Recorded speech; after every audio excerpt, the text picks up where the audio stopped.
아제라이드 구독자 1만 명 돌파 감사드립니다. 축하합니다. 1만 3천 명. 자, 시작하겠습니다.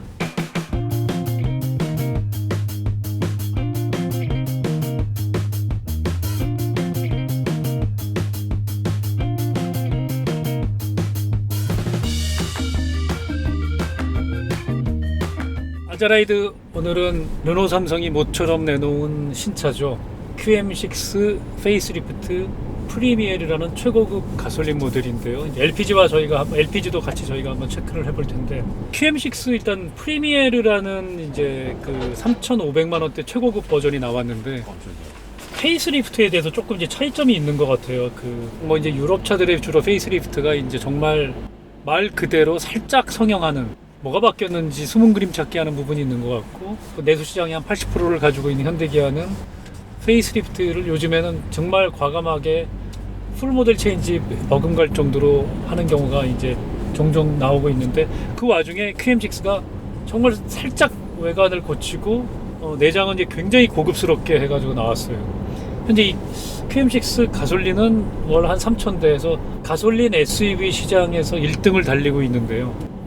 상대적으로 이제 디젤이 죽다 보니까 1등을 하고 있는데, 거기에 최근에 이제 그 도넛 형태의 그 LPG 봄베이를 만들어서 적재 공간을 거의 손해보지 않게 만든 QM6 LPG가 나와서 이제 판매에 조금 힘을 더하고 있는데, 자, 우선 저희 리뷰 전에 시승해 보셨잖아요. 이래 한 3년 돼서 큰 기대는 안 하고 타셨겠지만 뭐 전체적으로 어떠셨는지요?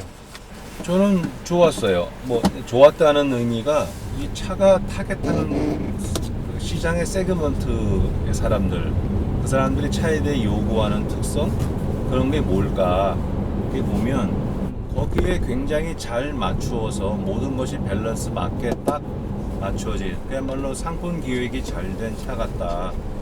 그래서 옆에 있는 김 대표님도 같은 의견이시겠지만, 뭐 엔진의 힘이 충분하진 않죠. 좀 딸린다고 느낌 드는데, 대신에 뭐 이 차를 주로 타는 사람들은 빨리 갈 필요도 없이 그냥 도심에서 차분하고 넉넉하게 안정된 주행 질감, 그 조용함, 그리고 넓은 스페이스, 그리고 이제 무엇보다 가성비. 차는 산타페보다 약간 작은데 가격은 거의 투싼급이거든요.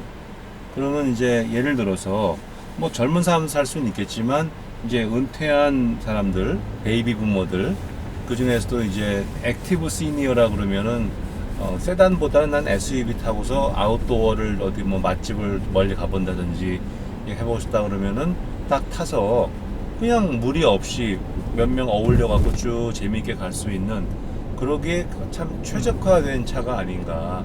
미션도 CVT잖아요. 그러니까 굉장히 매끄러워요. 부드럽고. 물론 급가속을 하게 되면은 조금 타임렉이 있긴 하고 좀 늦게 나가는 건 있지만, 그런 사람들이 그렇게 뭐 급가속을 할 일이 있을까? 저는 그래서 굉장히 상품 기획에 맞춰갖고 차가 참 잘 나왔다. 저는 그런 생각이 들어요. 그 가솔린 SUV에서 시내에서 조용히 주행하고 싶은 그런 고객들을 타겟으로 만든, 내지는 뭐 바깥에 나가더라도. 근데 이제 사륜구동이 없다 보니까. 네, 가솔린은. 예. 디젤은 있는데, 예. 근데 디젤이 이제 뭐 나온다고 그러는데 그건 모르겠고요. 지금 LPG 엔진이나 가솔린 엔진은 일단 토크가 20 내외로 굉장히 약해요. 사륜구동을 붙이기에는. 그래서 그 사륜을 붙여봐야 이미 힘이 없을 거예요. 무리하게 사륜구동을 붙여봐야 무게만 늘어나고 연비만 나빠지고, 사실은 사륜구동의 기능도 하지 못하게 되는 그런 차가 될 가능성이 높죠. 김 디자이너님 어떠셨어요? 직접 운전해보니까 굉장히 안정되고 편안하고 소음 없고, 정차했었을 때 이 차가 스톱앤고 펑션이 없는 걸로 알고 네, 있는데, 없어요. 거의 엔진 소리, 저는 엔진이 꺼진 줄 알았을 정도로. 스톱앤고 이거 없어요. 없는데도 왜 이렇게 조용하지? 제 엔진 켜져 있어요. 800 RPM. 엔진이 꺼져 있는 정도로 조용하네. 그렇죠. 운전하는데 뭐 불만은 없었어요. 물론 이 차가 아주 뭐 잘 달리고, 뭐 겉에 엑스테리어에서 보기에도 이렇게 아주 스포티하고 잘 달리게 생긴 차는 아니잖아요. 정리는 잘 됐지만, 예, 디자인하고 뭐 파워트레인 엔진 그런 성격하고 이 NVH하고 전체가 아까 말씀하신 대로 우리가 아까도 얘기했지만 진짜 상품 계획이 잘 된 거다. 분명히 그런 차를 좋아하고 원하는 사람들 그런 소비자들이 있을 텐데 그 세그먼트만 잡으면 되니까. 네, 그 소비자들한테는 정말 이건 편안하고 좋은 차가 될 수 있을 것 같다 라는 생각이 들었어요. 맞아요. 특히 프리미에르는 이게 저 앞뒤 다 이중 접합률이 있어서 MVH에서 아주 탁월하다고 이제 르노 삼성도 자신을 하고 있는 차인데, 저는 이제 주행 성능에서 지난번에 저희 이제 소나타 탈 때 부응해도 안 나가는 그 네. 재미를 맛봤는데, 재미인지 아닌지는 알 수 없지만 놀라움을. 네, 놀라움을. 얘는 CVT라 그런지 이제 토크는 사실상 소나타 엔진이랑 같고, 이제 소나타가 마력이 한 20마력 정도 더 좋은, 뭐 15마력 정도 더 좋은데, 중저속 한 3, 40km에서 그 소나타 부응할 때 안 나가는 그 느낌 없이 오히려 CVT라 시내에서는 훨씬 더 경쾌한 느낌이었고요. 근데 이제 110km 이제 고속도로 넘어가서 추월을 하려고 그러면 조금 진땀 나는. 네. 이거 추월하려면 내가 준비 좀 많이 해야겠다. 그러니까 그런 거, 그 스트레스를 뺀다면은 도심 주행이 대부분이라면 아주 이 MVH 특히 노면 소음 이런 거 굉장히 잘 잡아내서 하여튼 도심용 SUV로서는 이유가 있는, 그리고 나름대로 인기가 입증이 되고 있고 소비층, 그러니까 산 오너들이 만족도가 굉장히 높대요. 네. 처음에 이제 마력이 떨어진다 뭐 이런 것 때문에 망설였다가 결국 이제 도심 주행이 대부분이다 보니까 오히려 연비도 그렇게 나쁘지 않았던. 이걸 타면은 뭐 딴 차를 추월하고 그럴 생각하면 안 되고요. 그렇죠. 뭐 옆에가 끼어들려고 때 사이 안 주려고 확 갖다 들이대고 그게 물리적으로 좀 불가능하기 때문에 그냥 성품 좋게, 내지는 이 차를 몰면 성품이 좋아지게, 드라이빙 매너가 좋아질 것 같아요. 예전 랭글러처럼. 양보하고 천천히 가고 그냥 좀 마음을 비우고 마음 비우고 편안해. 네. 사실 그게 나도 마음 편하거든요. 네. 우리 황 대표님한테 제일 잘 맞는 차인데. 아유, 저는 또 길 뚫린 데 가면 또 액티브 시니어답게 또 확 몰고 그래요. 디스커버리로 저 100km 이상 절대 안 달리시면서. 가끔은 160도 간다니까요. 그 절대 안 하시고. 아까 이 차를 지금 운전을 하면서 인생이 이 차가 조용하고 편안하게 빨리는 안 달리지만 힘이 아주 강한 건 아니지만 인생이 이 차처럼 평탄한 인생이면 얼마나 좋을까. 무슨 걱정이 있겠어요? 네. 이 차가 주는 느낌은 참 적절하게 맞는 소비자한테는 정말 참 만족감을 줄 수 있는 차다. 방지턱 넘어가는 것도 아까 참 좋더라고요. 굉장히 좋았어요. 네. 그냥 양보하면서 천천히 편안하게 쭉 부드럽게. 근데 이제 서스펜션을 보게 되면 그런 부드러운 감을 주기 위해서 상당히 좀 무르게 되어 있거든요. 그래서 아까 내리막에서 좀 꺾어보니까 롤링 앤 피칭, 좌우 앞뒤로 많이 흔들려요. 그러니까 그거는 되게 좋고 나쁘다를 떠나서 차의 성격이 그러하다는 거죠. 그래서 그렇게 과감하게 막 몰지 말고 적절하게 편안하게 몰고 댕겨라. 차의 성격이 그러하니 성격을 바꾸려고 그러지 말고 네가 이 차에 맞는 드라이빙을 해라 라고 얘기해 주는 것 같아요.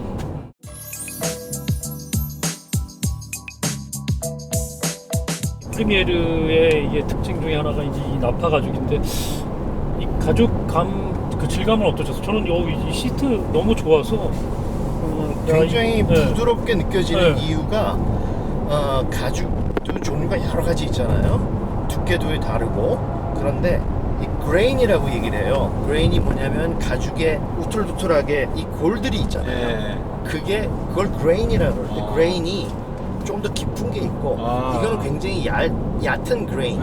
그 가죽은 굉장히 부드럽게 느껴져요. 어떻게 보면은 이렇게 만지면은 그냥 뭐죠? 우리나라에서 얘기하는 레자 만지는 것 같은 느낌. 그렇지만 레자는 아니고 나파 가죽도 종류가 여러 가지를 뭐 그런 식으로 독일 차의 가죽이 약간 깊죠. 깊죠.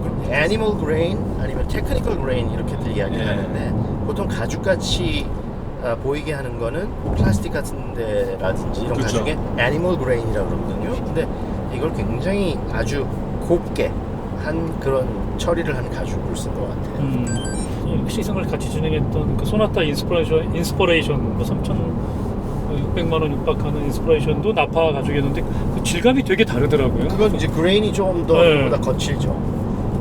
두껍죠. 네, 깊죠. 그런데 이제 뭐 가죽 시트도 그래서 독일차 같은 경우에는 좀 팽팽하게 조여갖고 단단하면서 그 스파르탄 같은 느낌이 들게 만들어 놓고요. 고속 주행에 맞는 거죠. 프랑스 차들을 보게 되면은 이게 고속 주행보다는 나긋나긋한 핸들링하고 이제 부드러운 서스펜션 거기 맞춰갖고 이 가죽들도 굉장히 맨질맨질하고 촉감 좋게 부드럽게 만지면 굉장히 기분이 좋아지는 그렇게 만들어 놓더라고요. 그러니까 그건 기술의 문제가 아니라 취향의 내지는 그 방향성의 문제인 것 같아요. 가죽 뭐 스티치라든지 이것도 품질에는 별 문제 없이 잘 한 것 같고 또 앞에 시트 그 밑에 쪽에는 옆에 넣는 파이핑이라고 하죠. 네. 파이핑도 넣었는데 우른 파이핑이 보이긴 하는데 그래도 상당히 전체적으로 뭐 헤드레스트가 뒤에 너무 커서 뒤에 있는 사람한테는 좀 불편할 수도 있겠지만 그래도 고급스럽게 처리를 한 것 같아요. 예를 들면 헤드레스트에 머리를 앞에서 댔었을 때 양쪽으로 만약에 잠을 잔다 그럴 때 옆으로 이렇게 돼야죠. 살짝 잡아주는 요새는 그 비행기 예. 이코노미 시트에도 그런 있죠. 펑션들이 있죠. 옆에 굉장히 이렇게 유용해요. 날개를 살짝 접어서 예. 머리가 옆으로 그렇죠. 꺾어지지 않게 하는, 목이 꺾어지지 않게 하는 그런 거를 아예 처음부터 만들어 놓고 저는 인테리어에서는 가운데 있는 인포테인먼트 시스템 그 스크린이 터치 스크린이 옆에 베젤이 굉장히 두껍게 있고 물론 베젤의 오른쪽에는 그 버튼, 그 터치 버튼들이 있지만 그거에 비해서 스크린이 조금 작은 거. 이게 몇 인치죠? 8.7인치. 8.7인치요. 근데 그 면적에 비해서는 좀 작게 들어간 것 같은 느낌. 좀 오래돼서 해상도도 좀 그렇고 네. UI도 좀 그리고 이제 그 가니쉬라고 하는 그 장식적인 요소를 사틴 크롬에다가 가운데 회색으로 그레인을 넣은 것을 앞에 그 조수석 앞에 쪽에 또 도어 트림 앞에 뒤에까지 쭉 넣은 거. 이건 조금 올드해 보이는 느낌이 있어요. 네. 오바에 별로 아름답지는 않은데 네. 쓸데없는 장식을 넣었다는 생각이 들어요. 근데 이런 가니쉬라든지 요새 도어 트림에 넣으면 랩어라운드라고 그러죠. 도어 트림에서부터 앞에 대시보드까지 연결이 안 된다든지 나를 이렇게 감싸주고 있는 것 같은 그런 느낌, 그런 걸 주로 많이 하고 하는데 이거는 띄어서 군데군데 이렇게 넣은 게 디자인을 한 지가 오래됐는데 그걸 그냥 그대로 아직까지 쓰고 있는, 이건 뭐 그냥 페이스리프트니까. 그 페이스리프트에 대한 이야기를 조금 하자면 자동차 회사에서는 모델을 내놓고 오래되지 않는 그 차처럼 보이게 하기 위해서 조금씩 바꿔서 내놓잖아요. 이걸 이제 우리는 페이스리프트라고 그러고 성형 수술이죠, 말하자면. 이 성형 수술이 제일 먼저 기원전 6세기인가에부터 이 성형 수술을 인도에서는 시작을 했는데 그 이후에도 인도가 상당히 성형 수술이 발달한 나라 중에 하나인데 그 이유가 이 범죄자라든지 다른 부족이라든지를 점령을 하면 코를 잘랐대요. 코를 잘랐으니까 그러니까 그거를 이제 그 다른 피부를 가지고 이식을 한다든지 그런 거에서부터 성형 수술이 시작됐는데 사실 자동차에서 제일 먼저 성형 수술을 할 때 신경 써서 하는 거는 앞에 부분 코 부분이거든요. 코죠? 제 중심이니까. 네. 그리고 우리가 성형 수술 플라스틱 서저리라고 그러잖아요. 성형외과 의사 성형 수술. 자동차에서도 주로 이제 이 페이스리프트 할 때 성형 수술할 때는 플라스틱 부분을 주로 건드리죠. 그게 싸니까. 네, 철판으로 하는 것보다는. 그래서 특별히 QM6의 성형 수술은 너무 갑자기 저 성형 수술 했네가 아니라 보일 듯 안 보일 듯 한지 안 한지 모르게 자연스럽게 한 것 같은 느낌이 좀 들긴 해요. 뭐 많이 바뀌었다고 뭐 상품 계획에서는 물론 확 바뀌는 걸 좋아하지만 그런데 이 차는 이전에 QM6가 처음 나왔었을 때 디자인이 평이 그렇게 나쁘지도 않고 유럽에서도 상당히 많이 팔린 이 급의 탑 3 안에 들 정도로 많이 팔린, 유럽에서는 콜레오스라 그러나요? 네, 콜레오스. 그런 이름으로 잘 되고 성공적이었기 때문에 아마 많이 바꾸려고 하지 않았던 것 같아요. 그 현대 기아 같은 경우에는 미국이나 뭐 중국이나 그래서 경쟁을 하니까 수많은 델타 브랜드와 싸워야 되니까 경쟁의 압박이 국내보다는 비교가 안 되게 세겠죠. 그러면 이제 페이스리프트 할 때도 뭔가 리프레쉬해갖고 고객에게 좀 더 다가가야 되니까 표시가 나게 최대한 원가는 뭐 억제하더라도 하여튼 표시가 나게 해서 뭔가 색다르다. 그래야 영업사원들이나 딜러들이 이거 차 팔기도 쉽거든요. 아까 말씀하신 것처럼 반kit들 안 받kit든 뭐 해서 벤틀리나 롤스로이스라 그러면 뭐 그런다면서요. Make it different, but it should look same. 받기든 안 받기든. 근데 그러한 그 원칙을 일반 대중 브랜드의 차이가 쓰기에는 좀 무리가 있지 않은가. 그러면서 요번에 이 페이스리프트라는 것은 뭐 범퍼 좀 바꾸고 한 것 같은데 페이스리프트 치고선 조금 좀 약했다고 생각해요. 이제 내장도 이제 기능 개선에 많이 치중했더라고요. 그러니까요. 그러니까 2016년만 해도 이 QM6가 나왔을 때 이 저 센터 모니터 디스플레이가 굉장히 크고 혁신적이었는데 이제 공조 버튼을 이 안에 다 넣다 보니까 공조 버튼을 쓰려면 2번 이상 터치를 해야 돼서 그래서 불편하더라고요. 네, 근데 요번에 그래서 이제 아예 그냥 공조를 기본 밑바닥에 깔아서 한 번만 터치해도 쓸 수 있게 그렇게 좀 바꿨고 나머지는 이제 뭐 이런 프리미어나 하여튼 새로운 또 하나의 뭐 준 브랜드를 만들면서 이제 고급화 이 가죽으로 나파 가죽으로 아주 또 그냥 이 도배한 이런 이제 특성들을 좀 갖고 있고요. 전체적으로는 아까 말씀하신 대로 그냥 도심에서 나긋나긋 조용하게 스트레스 안 받고 뭐 억지로 칼치기 뭐 끼어들기 이런 거 안 해도 되는 그런 도시명 SUV로 뭐 적합하다. 뒷자리도 상당히 넓고요. 맞아요. 뒷표적이 좀 괜찮으시죠? 네, 상당히 레그룸도 충분하고 헤드룸도 충분하고 뒤에 약간 리클라이닝 되는 게 많은 차이를 갖고 오는 것 같아요. 그렇죠. 이번에 그것도 이제 개선한 부분이죠. 훨씬 리클라인. 편하거든요.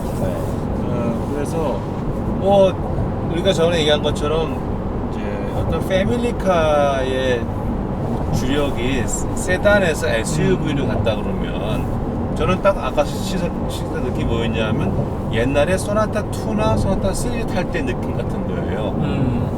그러니까 주력이 SUV 넘어왔는데 SUV도 이제 또 발달되면 각자의 니즈에 따라서 분화가 되겠죠. 다양화되겠죠. 그래서 SUV 타더라도 좀 스타일리시하게 타고 싶으면은 쿠페형 탈 수도 있고 컨버터블도 있지 않습니까? 뭐 무라노하고 이보크에서 나왔었죠. 내지는 투도어 SUV가 나올 수 있는 거고요. 그런데 가장 기본이 되는 그러면 크고 실내 넓고 뒤에 짐 많이 실을 수 있고 조용하고 주행 질감 좋고 우리가 그 전에 소나타 2, 소나타 3에 요구했던 특성들이에요. 근데 그걸 얘가 다 갖고 있는 것 같아요. 어차피 파워풀한 드라이빙은 안 되고, 근데 요건 이제 베이스가 되고, 요거서 더 특화된. 이제 이 르노 삼성도 이걸 베이스로 베리에이션이 나오면 좋겠지만, 불행히도 그게 안 되면은 요 기본 시장만 가져가겠다는 그런 상품 기획의 의도가 정확히 읽히거든요. 이게 불과 10년 전만 해도 가솔린 SUV는 국내 시장에 뭐 진짜 극소수.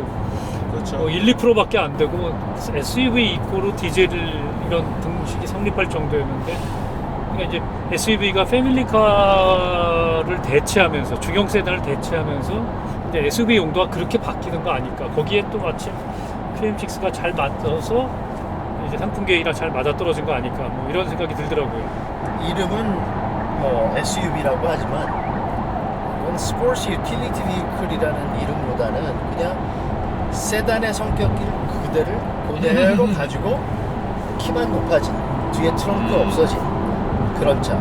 안락함은 정말 저는 깜짝 놀랐어요. 이 정도 안락해? 그렇죠. 네, 이 조용하고요. 가솔린 SUV. 조용하고. 서스도 적당히 물러서 아주 기분 좋고.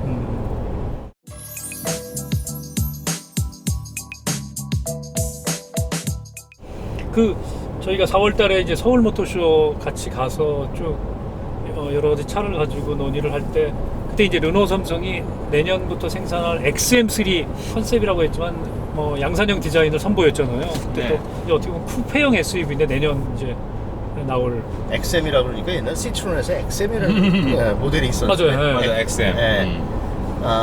XM 3 그 모델 보니까 조금 더 스포티하게 예. 그렇게 전 디자인에 대해서는 물론 저랑 옛날에 같이 일했던 친구가 이제 가서 디자인을 했다고 얘기를 들었는데 저는 뭐 나쁘지 않았어요. 근데 이 차 QM6하고는 성격이 좀 많이 달라졌더라고요. 그렇죠. 현대 그 투싼 사이즈 같거든요. 근데 그 서울 모터쇼에서 파워트레인이 공개가 안 됐어요. 그래서 어떤 엔진이 올라갈지를 모르겠는데 아까 말씀하신 것처럼 이렇게 편하게 타는 그거는 아닌 것 같고 젊은 사람들이 스포티하고 스타일리시한 어떤 그 드라이빙을 즐기려고 그러면 그 투싼보다 강하지는 못하더라도 적어도 투싼의 버거가 정도의 충분한 파워가 주어져서 액티브한 다이내믹 드라이빙이 저는 돼야 한다고 생각해요. 만약 그게 안 된다 그러면 그건 정말 실패할 것 같아요. 뭐가 좀 컨셉은 확실히 달라야 된다. 타겟도 다르니까. 그럼요. 그러니까 지금 SM3라는 준중형, 뭐 한국에만 있는 차급 이름을 뭐 이제 소형차를 갖다가 뭐 우대에서 준중형이라고 부르지만 SM3가 사실상 후속 모델 개발 계획이 없어서 이제 그 XM3가 대체하는. 그러니까 이제 아까 황 대표님 말씀하신 대로 SUV가 그냥 엔트리카부터 패밀리카를 다 그럼요. 대체하는 세상을 아마 보고 이제 계획을 한 거 아닐까 생각이 들어서. 그건 또 재미있는 게 우리가 국내 시장이 뭐 180만 대인가요? 승용차 140 네. 안 크고 있어요. 굉장히 다양화됐다고 그러지만 아직도 니치가 남아 있고요. 예를 들어서 픽업 그러면 쌍용의 그 스포츠 칸이 사실은 독점을 하고 있죠. 유일한 플레이어로. 그러면 SUV가 유행이라고 그러지만 쿠페형 SUV, 소위 크로스오버라고 얘기하지만 거기는 아직 국내에서 나온 게 없어요. 그렇죠. XM3가 나오면 첫 모델일 거야. 국산 뭐 액티언을 이제 어떻게 봐줘야 이제 될지 안 모르겠지. 나오니까. 그렇지. 안 나오니까. 그래서 아무래도 시장을 첫 점령한 그 모델은 그 세그먼트가 계속 성장한다고 보면 선점의 메리트가 있어요. 사람들이 거기에 익숙해져 갖고 이 세그먼트는 차가 이래야 되는구나 라고 스스로 자기를 맞춰 보이는 것도 있거든요. 따라서 XM3는 내년 1분기에 나온다고 하는데 진짜로 성공하려고 그러면은 그 사람들이 그 스타일에 기대하는 것 정도의 파워는 가지고 나와서 그 사람 만족을 시켜주면 그 세그먼트에서 상당히 강자가 될 수 있을 거예요. 어쨌든 하여튼 르노 삼성이 그 지난해 했던 그 파업을 하여튼 지난 6월달에 잘 무사히 끝내서 이제 노사 협상이 타결이 돼서 XM3 이제 생산 준비도 하고 있다는데 그 와중에 이제 판매를 견인해 줄 수 있는 모델이 이 바로 QM6 이제 이번 마이너 체인지 모델이라 그런 점에서 이제 이게 사활을 어떻게 보면 당분간 건 모델이 됐는데 여러 가지 면에서는 이제 올드한 부분들이 많아 보이지만도 그래도 잘 만들어낸 또 이 도심형 SUV의 가솔린 특유의 그 정숙성을 잘 살려낸 거 아닐까. 이게 아다스가 약하더라. 아다스가 네. 그 초기 상태 네, 그냥 차선 보면 벗어나면 좀 진동을 정보해주고 알려주는. 한 정도지 네. 뭐 잡아주고. 크루즈 컨트롤도 일반 크루즈 컨트롤이고 그러니까 제 생각에는 그거는 기술이 문제가 아니라 코스트가 문제일 텐데 안 넣었어. 근데 이게 이중 접합률이라는데 굉장히 얇네. 다른 그런 차의 진짜네요. 이중 접합률이보다. 보통 얘 한 1.5배 정도 되는 글쎄. 예, 두께가. 그럼 이 안으로 들어갔네. 뭐 좋죠 뭐. 내 보스가 유엔에 있을 때 시카고에 있었는데 중국 사람인데 자기 집에 겨울에 갔었는데 자전거동은 필요한데 돈이 없어갖고 혼다 CRV 샀대요. 네. 시카고가 눈이 많이 오거든. 왔다 가면 또 와장창 오거든. 눈 위에서 네 바퀴가 그냥 돌더래. 앞으로 가지도 못해. 뭐 가지 못하고. 그게 차가 가벼워서 그런 것도 있고 토크가 약하니까 힘이 밀고 나가질 못하는 거야. 그래서 너무 재밌었대. 네 바퀴 돌면서 뺑글뺑글 도는데. 그러나 그거는 이제 그 극단적인 경우고 그냥 물 웅덩이 있다든지 살짝 길이 얼어 있다든지 뭐 모래. 그럴 경우에는 사실은 사륜구동이 있어야 돼. 그러니까 휘청없어 또 저기 좀 잡아주거든. 사륜구동을 넣고 달려보면 확실히 달라 느낌이. 겨울철 새벽에 막 골프장 가고 그럴 때는 사륜구동 하고 가야 돼. 겨울철에 새벽에 골프를 왜 하러 가 춥게. 그러면 나가야지. 이 차처럼 인생이 그냥 순하고 평탄하고 좋겠다. 그런데 인생은 그렇진 않잖아요. 그렇죠? 그럴 때는 조금 답답한 느낌이 들겠네.